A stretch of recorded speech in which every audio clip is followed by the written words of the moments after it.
Bonjour, je suis Laurent Corp, le président fondateur de l'association Andromède 4A. Alors, 4A est une vieille association d'astronomie avironnaise. Elle date de 1983. Le tout début, nous sommes partis de rien, une bande de copains qui s'est dit on va faire une exposition à la médiathèque d'Onet-le-Château. On est parti avec 3 posters et le public a mordu. Et nous sommes partis comme ça, avec quelques sous, nos télescopes, aller observer sur Cause Comtal. Nous sommes réunis, les gens sont venus rapidement et l'association est née. Ensuite, nous avons construit notre premier télescope dans les années 86. Ça fait déjà pas mal de temps.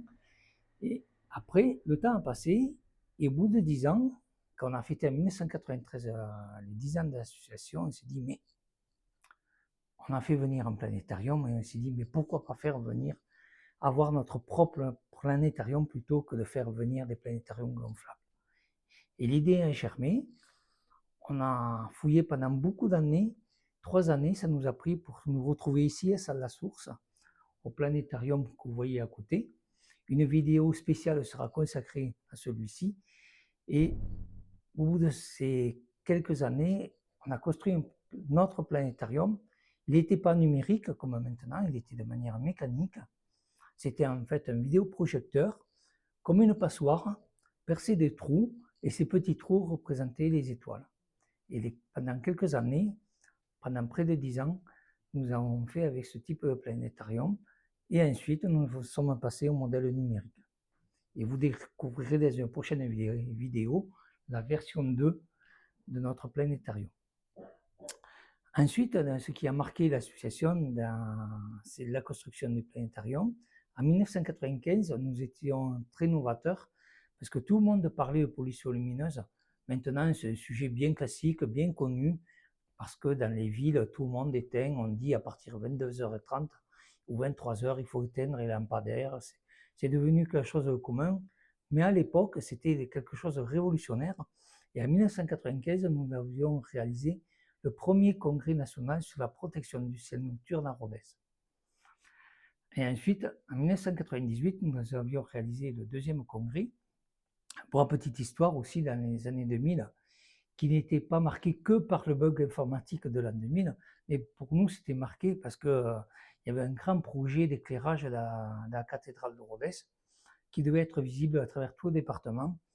Et tous les astronomes amateurs du département ensuite se sont joints. Les astronomes amateurs de France, de Belgique, de Suisse, d'Espagne et des États-Unis ont fait une grande pétition nationale et internationale pour dire stop à ce projet qui était complètement fou pour nous, de dire on n'éclaire pas la cathédrale comme ça et on ne va pas polluer le ciel à travers tout le département. Et ça a beaucoup marqué les esprits ruthénois de dire on arrête la pollution lumineuse sur la ville. Ensuite, le temps a passé. Dans les années 2012, on a fait un congrès international d'astrophysique où nous avions reçu 7 pays. Alors, la petite histoire, c'est que la géopolitique était tout autre et on avait reçu des Russes, des Anglais, des Américains, des Français, des Italiens, des Espagnols, des Belges. Et tout le monde se parlait, tout le monde dînait ensemble et le congrès s'est très bien passé. Et nous avions réalisé ce congrès d'astrophysique à Onet-le-Château. Ensuite, les années ont passé, donc la vie associative vous sera décrite dans une prochaine vidéo qui est très complète aussi.